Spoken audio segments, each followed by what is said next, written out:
Dia layak terima pujian kita, amin. Oh yeah, mari bertepuk tangan bagi Dia. Oh, sing with me, come on. Oh, ada gerakan Roh Allah di sini. Ada gerakan Roh Allah di sini. Di timur, di barat, utara, dan selatan. Ada gerakan Roh Allah. Ada gerakan Roh Allah. Ada gerakan Roh Allah di sini. Oh, bersukacitalah. Sing with me. Katakan, oh ada gerakan Roh Allah di sini. Oh, ada gerakan Roh Allah di sini. Di timur, di barat, utara, dan selatan. Ada gerakan Roh Allah. Ada gerakan Roh Allah. Ada gerakan Roh Allah di sini. Angkat tanganmu, mari katakan, Hosana, Hosana, Hosana, Hosana. Terpujilah Tuhan, terpujilah Tuhan, terpujilah Tuhan yang datang dalam nama Yesus.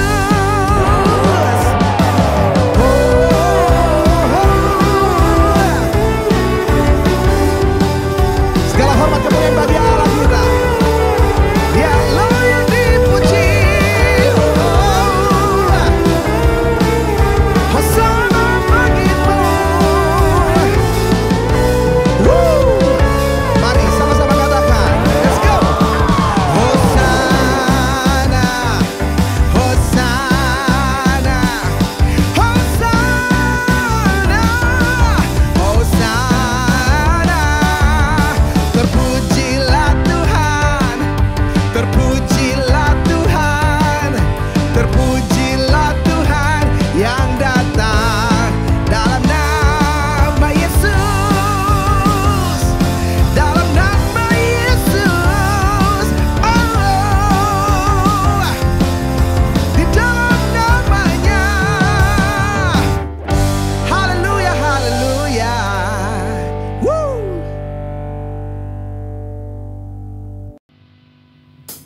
Kuasanya membangkitkan, urapan Roh bekerja, melanda umat Tuhan saat datang menyembah. Mujizat telah nyata, buktikan Yesus hajar. Sekarang ini waktunya, majulah hai pemenang. Kuasanya atas kita membangkitkan. Haleluya. Naikkan pujian ini bersama, mari angkat suaramu. Katakan, sangka kalah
saat datang menyembah, mujizat kau nyatakan, buktikan Yesus Raja.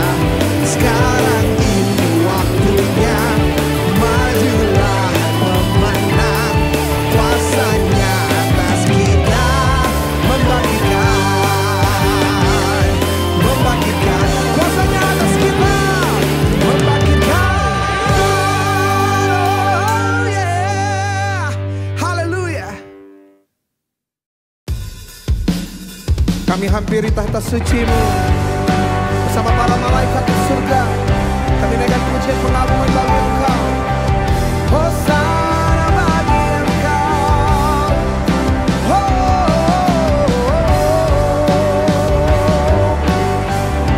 Terpujilah nama-Mu.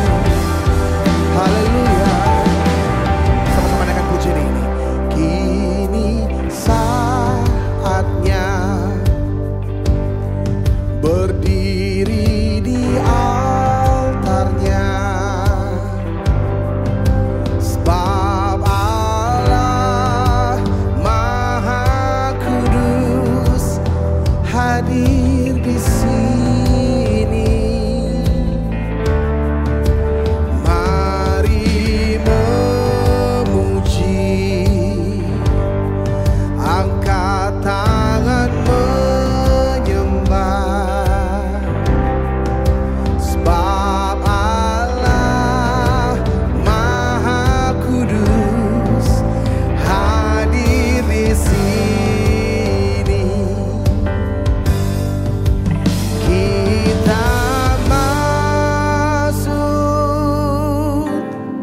tata sucinya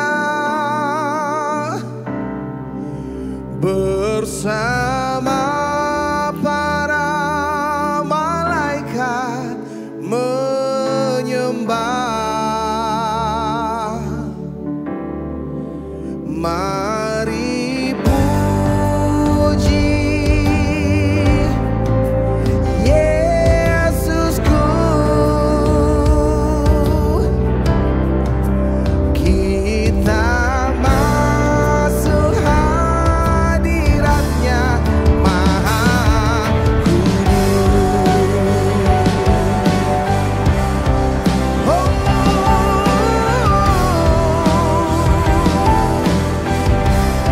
haleluya. Kami masuk tata suci-Mu. Sama-sama katakan, kini saatnya berdiri di altarnya, sebab Allah Maha Kudus hadir di sini. Mari memuji, mari angkat tanganmu sembah Dia, angkat tangan menyembah, sebab Allah Maha Kudus hadir di sini. Come on. Kita masuk tata sucinya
Baik jemaat GBI Muara Karang, sebelum kita mendengarkan firman Tuhan, mari kita berdoa. Bapa, dalam nama Tuhan Yesus Kristus, biar lawatan-Mu atas kami hari ini sungguh-sungguh kami rasakan.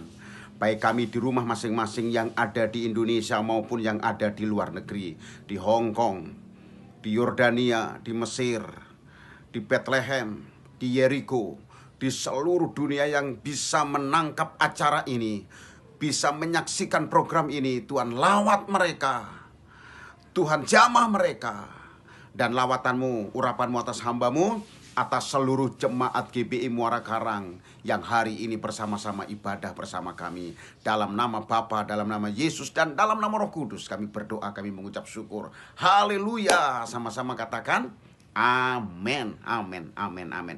Jemaat yang dikasihi Tuhan, masih dalam suasana sukacita hari ini, karena hari Kamis kemarin kita merayakan apa? Iya, merayakan Yesus terangkat ke sorga. Terangkat apa naik? Kalau Alkitab bilang terangkat ke sorga, Yesus memberikan kemenangan.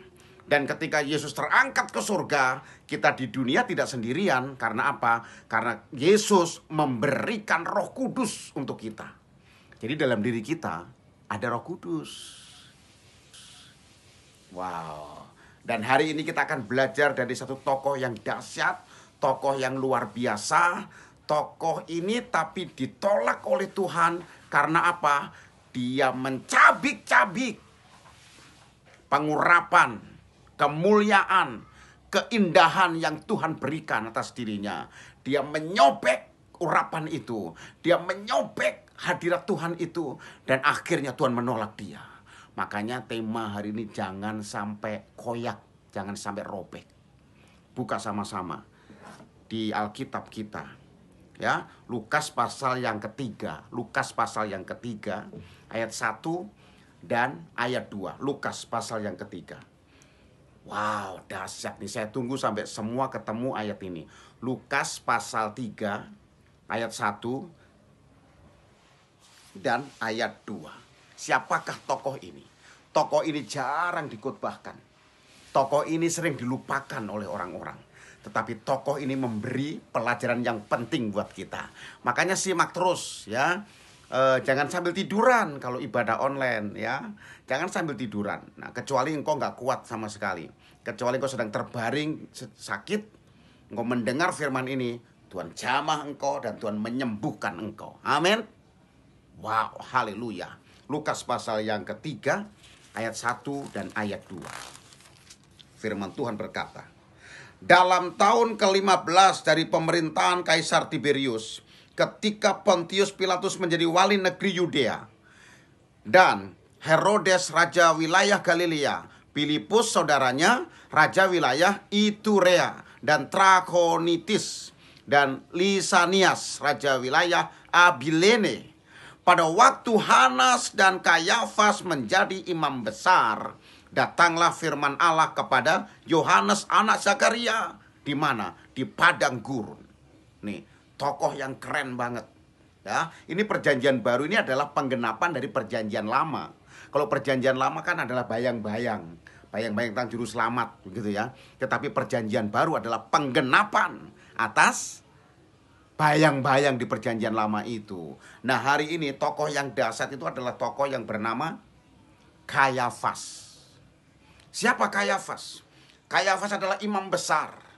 Imam besar pada saat bersamaan juga ada imam besar yang lain yang bernama Hanas. Kenapa? Karena Kayafas ini hebat. Karena Kayafas ini melambangkan atau menggambarkan tentang bayang-bayang juru selamat. Terus Kayafas mencerminkan bayangan siapa? Nah, ini anehnya. Tadi kita membaca, di samping Kayafas menjadi imam besar, ada juga siapa tadi? Coba perhatikan ayat itu. Ada siapa? Ada Hanas. Hanas pakai S. Hanas, bukan nanas. Sepanjang sejarah perjanjian lama, Tuhan tidak pernah memilih atau mengangkat dua imam besar. Sepanjang perjanjian lama. Bahkan sampai perjanjian baru terus tidak ada ceritanya 2 imam besar. Hanya 1 imam besar. Tapi aneh kan Kayafas? Kenapa? Karena Kayafas gak enak hati. Apa hubungannya Hanas dengan Kayafas? Ayo, apa hubungannya? Ya, kalau gak ada jawab, saya gini terus. Apa hubungannya Hanas dan Kayafas? Hubungannya baik-baik saja. Oke. Oke, itu hubungan saya dengan Pak Gembala dan jemaat di sini baik-baik saja. Oke. Hanas itu mertua, Kayafas itu menantu. Duh, ini nggak enak. Setiap kali Kayafas memutuskan sesuatu perkara, dia mesti minta pertimbangan Hanas. Duh, ini nggak enak.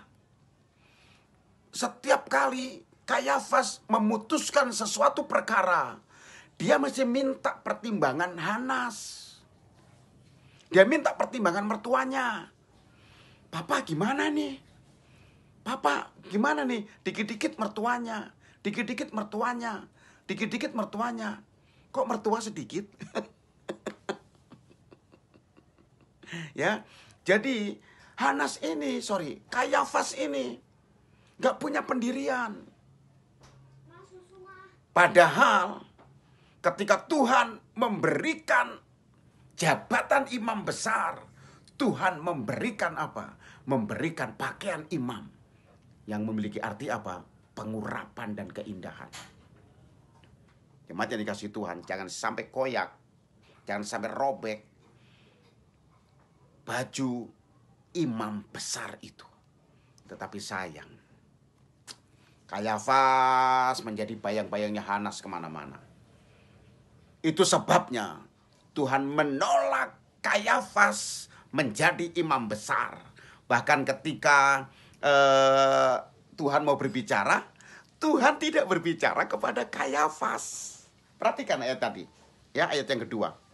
Pada waktu Hanas dan Kayafas menjadi imam besar, datanglah firman Allah kepada Yohanes. Ini Yohanes siapa? Tuhan tidak berbicara kepada Kayafas. Perhatikan ayat tadi, ya, ayat yang kedua. Pada waktu Hanas dan Kayafas menjadi imam besar, datanglah firman Allah kepada Yohanes. Ini Yohanes siapa? Anak Zakaria, betul. Zakaria. Tetapi yang saya maksud adalah Yohanes ini adalah Yohanes Pembaptis. Dan datangnya firman Tuhan itu kepada Yohanes Pembaptis di mana? Di padang gurun. Bayangkan, bukan di Yerusalem loh. Belum pernah terjadi sebelumnya. Tuhan berfirman di luar Yerusalem. Belum pernah terjadi, jemaat. Baru kali ini. Kenapa? Karena Tuhan sudah muak melihat Kayafas. Karena Kayafas tidak punya pendirian yang tegas. Karena Kayafas menjadi bayang-bayangnya Hanas. Hal ini pernah terjadi juga loh. Kepada siapa? Kepada Abram. Waktu itu Abram diperintahkan keluar dari negerinya oleh Tuhan. Abram, ya Tuhan, keluar dari negerimu. Siap. Abram beres-beres nih. Beres-beres. Ayahnya Abram nanya, ayahnya. Siapa nama ayahnya Abram? Iya betul, ayah Abram.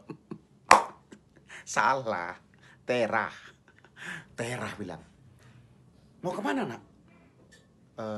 Diperintahkan Tuhan Bapak. Kemana? Ke Kanaan. Nah, Kanaan apa Kanada? Kanaan tuh.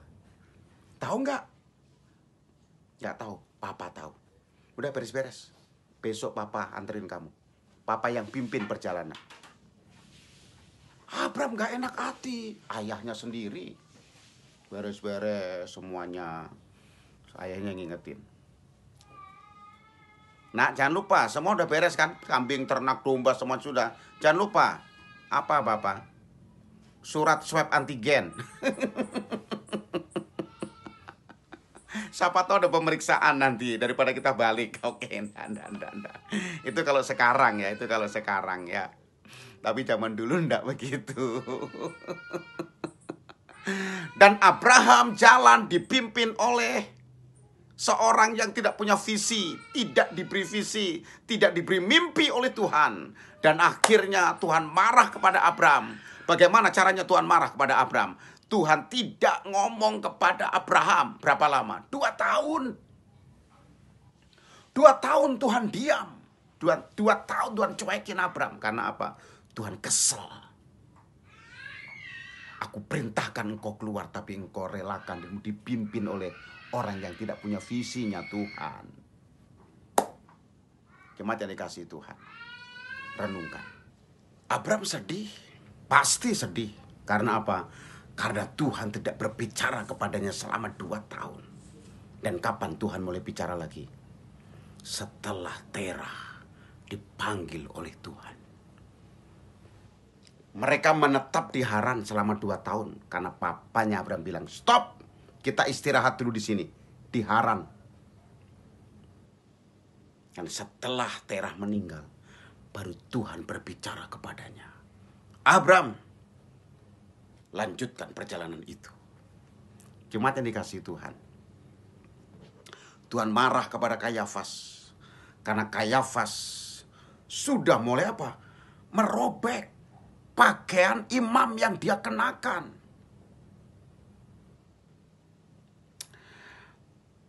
Tuhan tolak Kayafas. Dan selanjutnya Tuhan memakai Yohanes Pembaptis. Karena Kayafas telah mengoyak pakaian imam itu. Ini Kayafas ini melakukan tindakan gila loh jemaat. Iya.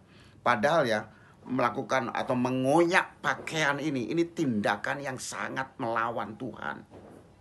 Ya. Nanti Markus pasal 14 ayat 63 dia koyakkan itu. Markus 14. Buka sebentar. Markus 14 ayat 63.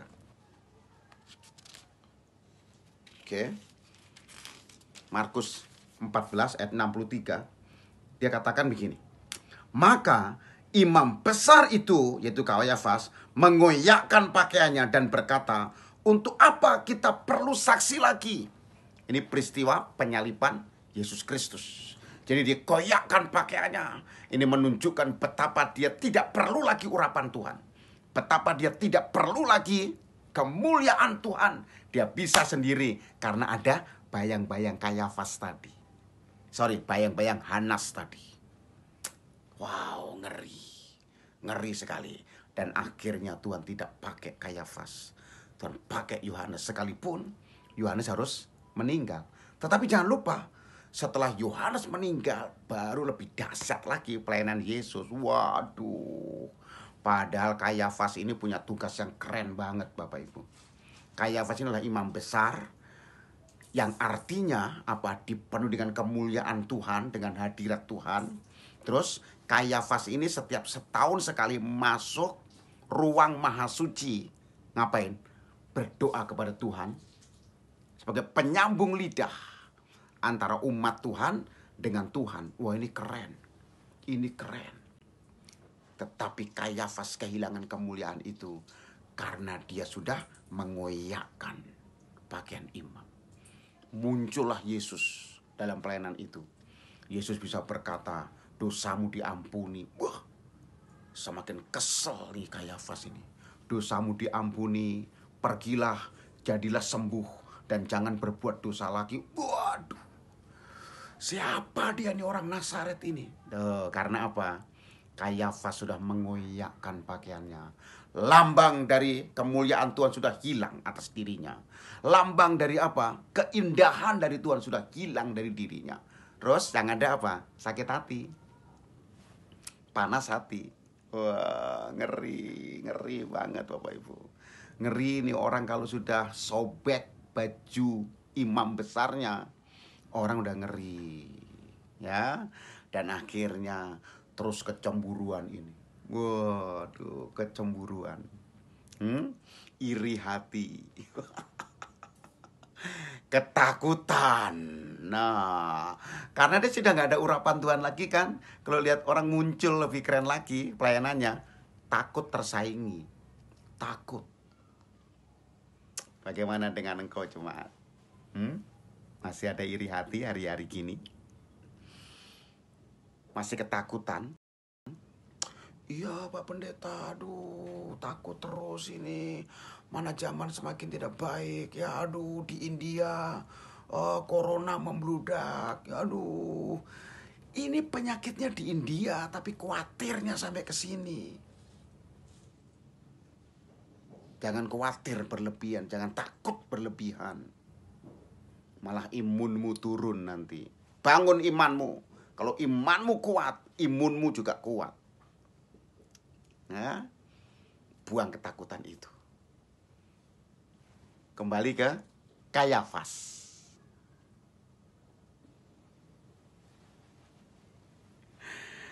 Ternyata Kayafas tidak bisa menghilangkan ketakutan itu.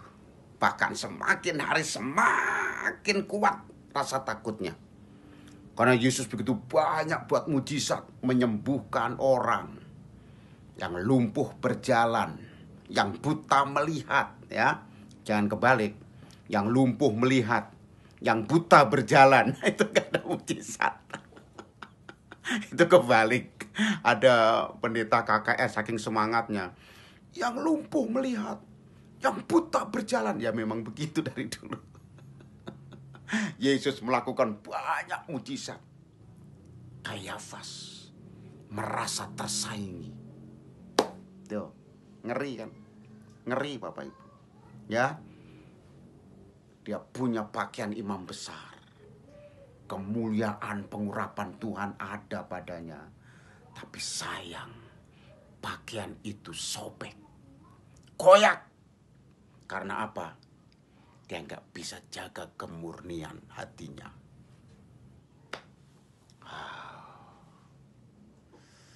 Kalau orang sudah mulai dikuasai roh ketakutan, roh iri hati,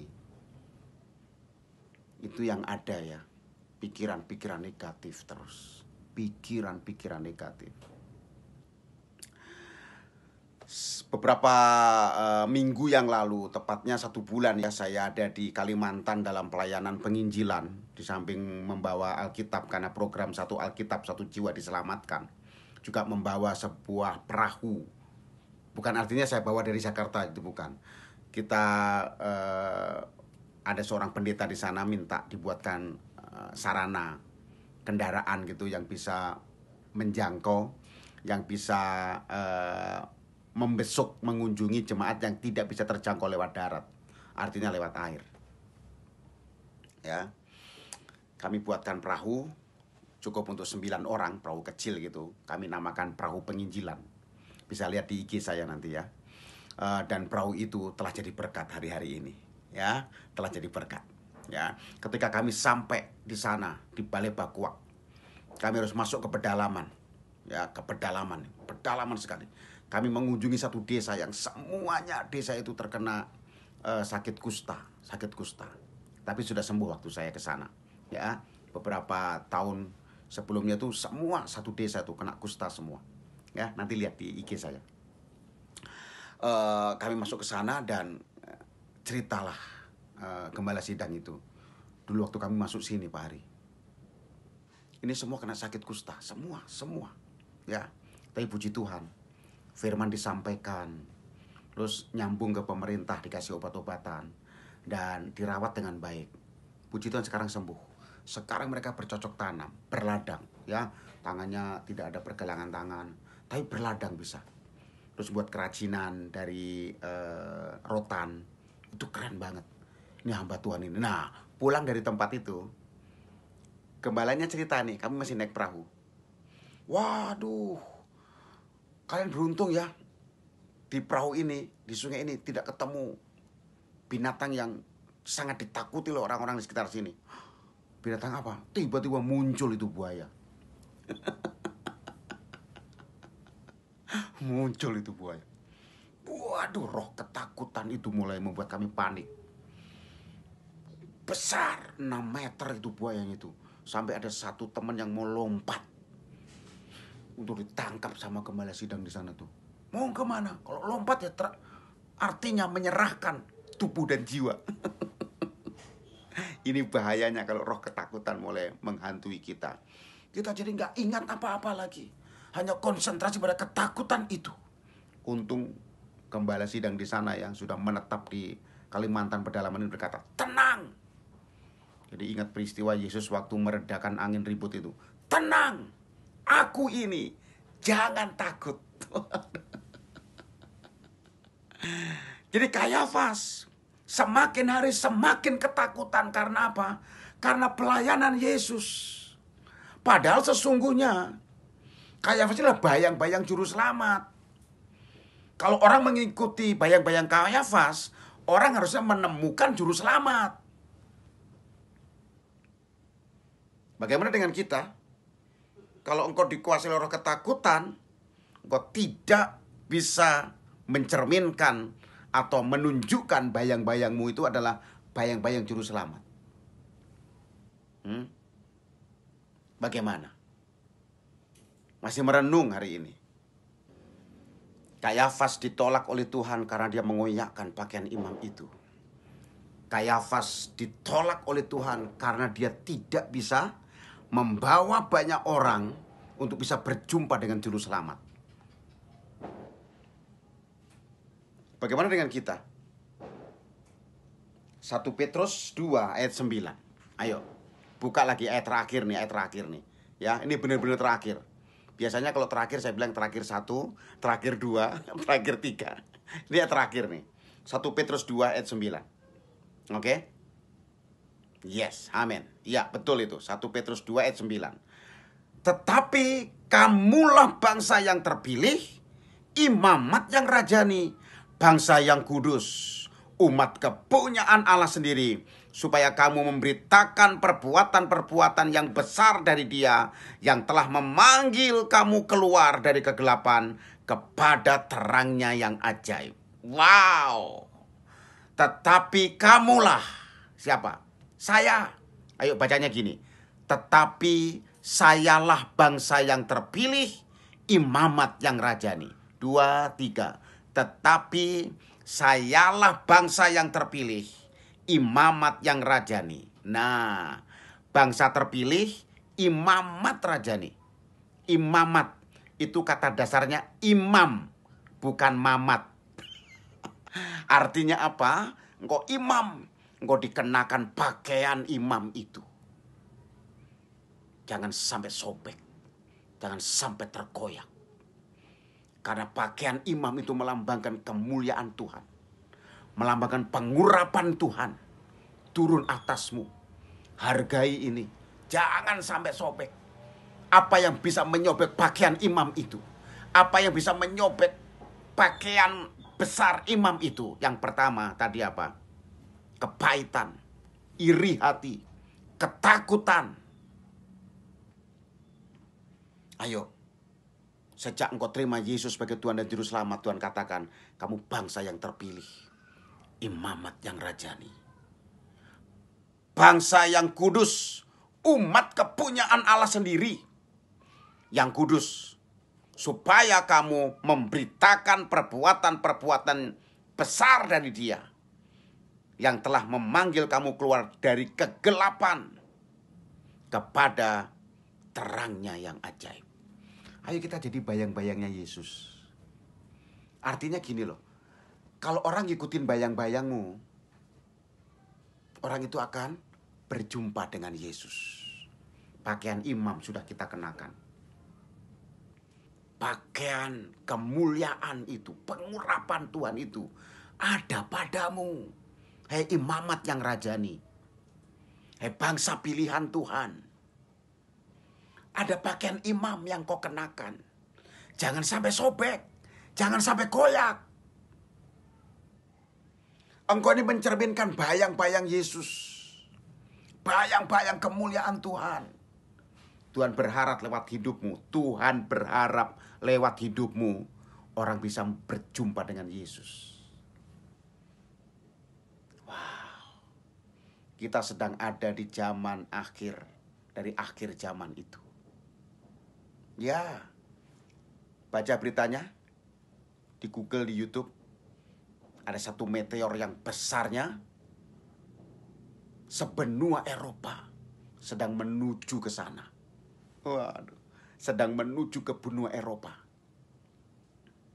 Saya pernah khotbah tentang meteor ini dulu, tahun 2000, 21 tahun yang lalu. Itu besarnya 3 kalinya bumi dan sedang mengarah ke bumi.